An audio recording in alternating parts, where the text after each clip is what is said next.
माता अंजना अपने पुत्र की मानसिक स्थिति देखकर कभी कभी उदास हो जाती थी और वानरराज केसरी तो प्रायः चिंतित रहा करते। हनुमान जी की आयु भी विद्याध्ययन के योग्य हो गई थी। माता पिता ने सोचा अब इसे गुरु के पास विद्या प्राप्ति के लिए भेजना चाहिए। कदाचित इसी हेतु से इसकी दशा परिवर्तित हो जाए।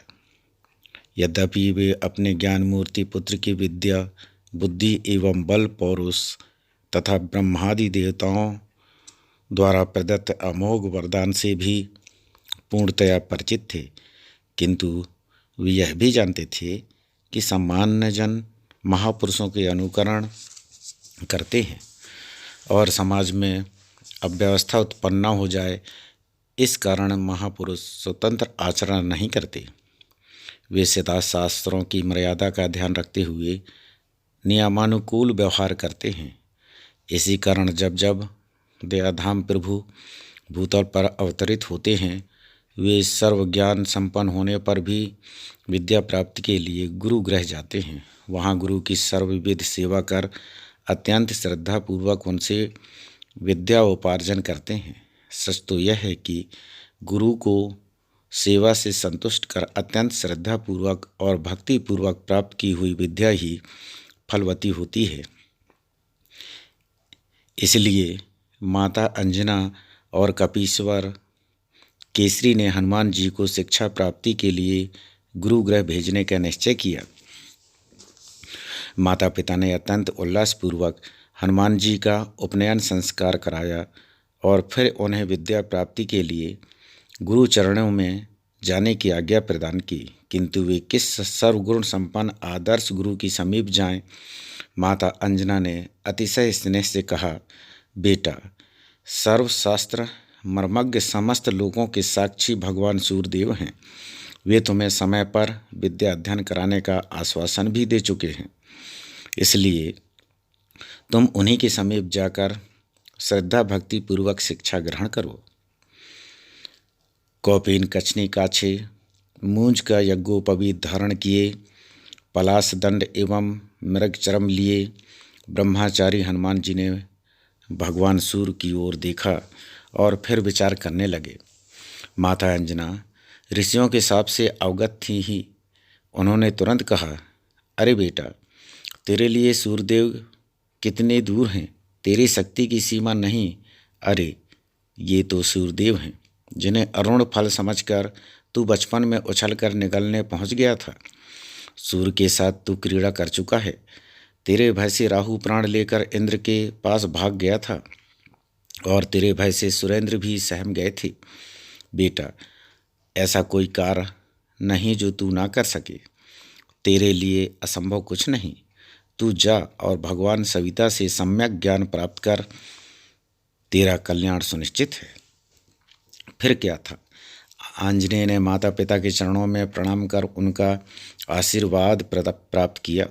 दूसरे ही क्षण वे आकाश में उछले तो सामने सूर्यदेव के सारथी अरुण मिले। हनुमान जी ने पिता का नाम लेकर अपना परिचय दिया और उन्होंने अंशुमाली को दिखला दिया। अंजनानंदन ने अत्यंत श्रद्धापूर्वक भगवान भुवन भास्कर के चरणों में प्रणाम किया। सरलता की मूर्ति, सर्वथा निश्चल हृदय, विनम्र पवन कुमार को बद्धांजलि खड़े देखकर सूर्यदेव ने पूछा, बेटा, यहाँ कैसे? हनुमान जी ने अत्यंत नम्र वाणी में उत्तर दिया, प्रभु, मेरा यज्ञोपवीत संस्कार हो जाने पर माता ने मुझे आपके चरणों में विद्या अध्ययन के लिए भेजा है। आप कृपा पूर्वक ज्ञान प्रदान करें। सूर्यदेव आदित्य बोले, बेटा, देख लो, मेरी बड़ी विचित्र स्थिति है। मुझे अहरनिश रथ पर दौड़ते रहना पड़ता है। ये अरुण जी रथ का वेग कम करना नहीं जानते। ये क्षुधा, पिपासा और निद्रा को त्याग कर अनवरत रूप से रथ हाँकते ही रहते हैं। इस विषय में पितामह से कुछ कहने का अधिकार मुझे नहीं है। रथ से उतरना भी मेरे लिए संभव नहीं है। ऐसी दशा में मैं तुम्हें शास्त्र का अध्ययन कैसे कराऊं? तुम ही सोच कर कहो, क्या किया जाए? तुम्हारे जैसे आदर्श बालक को शिष्य के रूप में स्वीकार करने में मुझे प्रसन्नता ही होगी।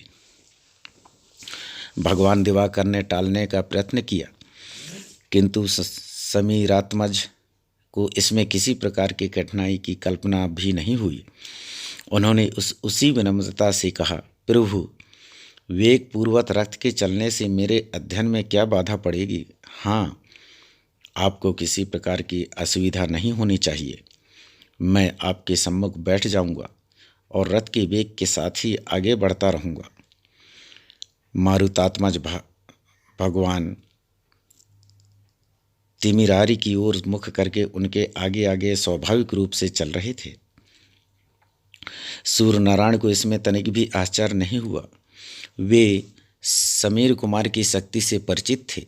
वे यह भी अच्छी तरह जानते थे कि ये स्वयं गानिनाम गर्गण्यम हैं, किंतु शास्त्र की मर्यादा का पालन करने हेतु एवं मुझे यश प्रदान करने के लिए ही मुझसे विद्या प्राप्त करना चाहते हैं।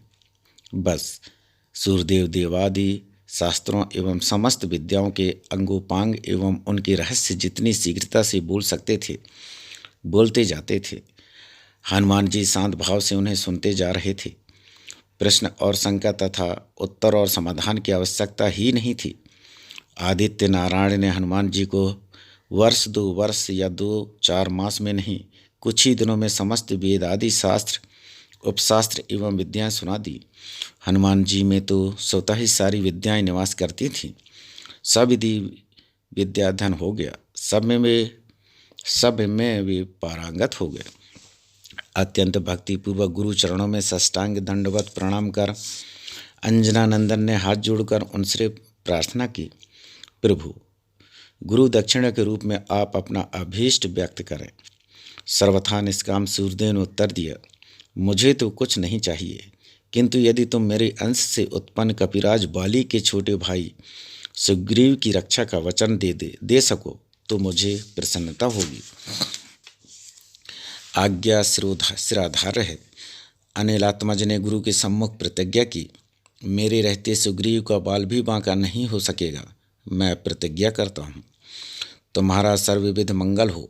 भगवान सूर्यदेव ने आशीर्वाद दिया और केसरी किशोर गुरुदेव के चरणों में पुनः साष्टांग लेट गए। परम विद्वान पवन कुमार ने गंधमान पर लौटकर अपने माता पिता के चरणों पर मस्तक रखा। माता पिता के हर्ष की सीमा न थी। उस दिन उनके यहाँ ऐसा अद्भुत उत्सव मनाया गया कि गंधमादन पर हर्ष और उल्लास के समारोह का इतना सुंदर और विशद आयोजन इसके पूर्व कभी किसी ने देखा नहीं था। ऐसा आयोजन कभी भी किसी ने भी नहीं देखा था। संपूर्ण कवि समुदाय, संपूर्ण वानर आनंद विभोर हो गए। सबने प्राण प्रिय अंजनानंदन श्री हनुमान जी को अपने अंतर हृदय का आशीर्वाद प्रदान किया। भक्तों, आज मैं छोटा मोटा जो कहानी आपको सुनाया, जिसमें भगवान हनुमान जी के, प्रभु हनुमान जी के, श्री राम भक्त हनुमान जी के शिक्षा के बारे में आपको मैंने बताया। मुझे आशा है आप सबको प्रसन्नता होगी। हर हर नर्मदे। जय श्री राम, जय श्री राम।